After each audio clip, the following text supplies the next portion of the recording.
Alright guys, I wanted to give you guys an update on the garden. You know, in the previous video I showed you guys us putting it together.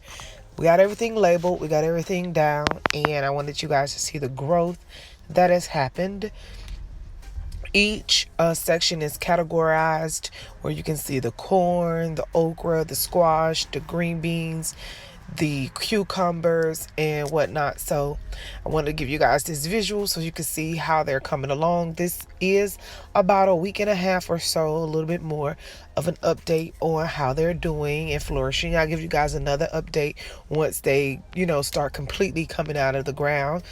You guys usually see these videos either a week later or so. So, the time is lapsing, but I just wanted to go ahead and give you guys a brief update on, what's going on with the raised beds and stuff like that. My husband has already put the manure in the back area for his side of the property. So hopefully, he's going to get that growing, and we'll bring you guys videos and updates with that as well. So the raised beds are in. Everything is labeled. Everything has started sprouting so far. I think we're waiting on the butternut squash to sprout. But so far, everything else in the bed has already started sprouting. And I'm super duper excited to show you guys, how far we've come. I got so many awesome seeds put in, gourmet lettuce and cucumber, butternut squash, and just so much. And I use the sticks as guides for those who want to know about why I have sticks in my beds. I use it as a guide so that I actually see the plants coming out of the ground, and also I water along those so that I'm not dumping the water directly onto the actual plants. I use this netting as a protective barrier that I discussed previously. You guys didn't watch the last video, go ahead and do so. And again, this netting will get more talked about if you guys want the deets on it. I try to leave you guys a link below. Okay guys, so here we have garden bed number 2, and this one is the tomato section. So right here we have the Better Boy tomato, the Primo Red tomato, and then we have some sweet basil right there on the side. And the purpose of this bed number 2 is to do more so sectional gardening. So pretty much experimenting with putting things that are like together. The other bed is the same way, but this one is more vegetables and herbs. So then over here we have, I haven't planted the rosemary and the lavender.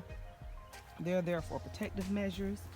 For the other items, I have some red onion. They haven't sprouted yet, but I have red onion down.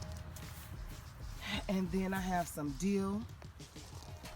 As you can see, the dill was standing up and now it's limped over, but I think it's because my son put too much water, but it'll stand up pretty soon.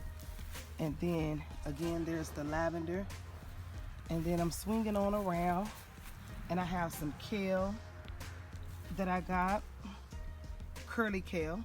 And then here I have the, what kind of cabbage is this?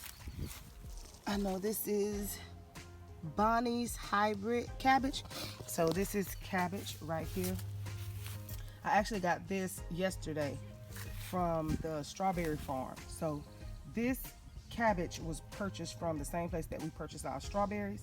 I already have some strawberry seedlings, so I didn't want to have to worry about actually going in and worrying about it, whether they're going to be in season, trying to start the same way most other gardeners start. So I just purchased the ones that I saw in the bag at Lowe's, along with the potato seeds and the onion seeds, and that's hence why we have the red onion over here. Again, it's right there. They're going like crossway, lineway along this trail. And then I just put the sign right there so I remember that those are my red onions that are there. So I'm so thankful for my son and my husband for helping me plant this stuff inside, because I can't bend over too much. But yeah, so I got everything in here purchased. And then so this space right here is just going to be an open space for whatever else that I need to plant, which I think I have some potatoes that I might end up putting right here. I haven't decided yet. I have to look at my grid because I did do a matrix for both beds to make sure that I'm planting like you know, fruits, vegetables, and herbs and stuff near each other, so that I don't run the muck of inviting different types of pests in to harm other plants, because they need certain animals or um, things to pollinate them that will harm or potentially harm the other plants. So that's kind of like the method behind this gardening. And then right back here, my husband was like, this how they garden in his country, so I'm going to give him the white gate. I don't know if you guys can tell, but he did like a metal gate for the back piece, and it's higher, and then he's going to go around with the lower white gate around the front, and then he's going to actually put his stuff in the ground. He's like, he don't know nothing about the garden bed stuff that I'm trying to do. So where he from, they go straight in the ground. I told him we go straight in the ground too, but I just like the idea of protecting my stuff from, you know, creatures and stuff like that. So that was the whole purpose of me taking this method, because it stops stuff from crawling in and getting in, and the net protects it from the birds and the different things from flying in, pecking off your stuff. And the only thing that I haven't protected will be in the next video. We're going to look at and talk about some of the fruit trees that were purchased with the property, and I didn't kind of have to worry about those because they kind of, you know, take care of themselves. But yeah, so this is bed number 2, guys.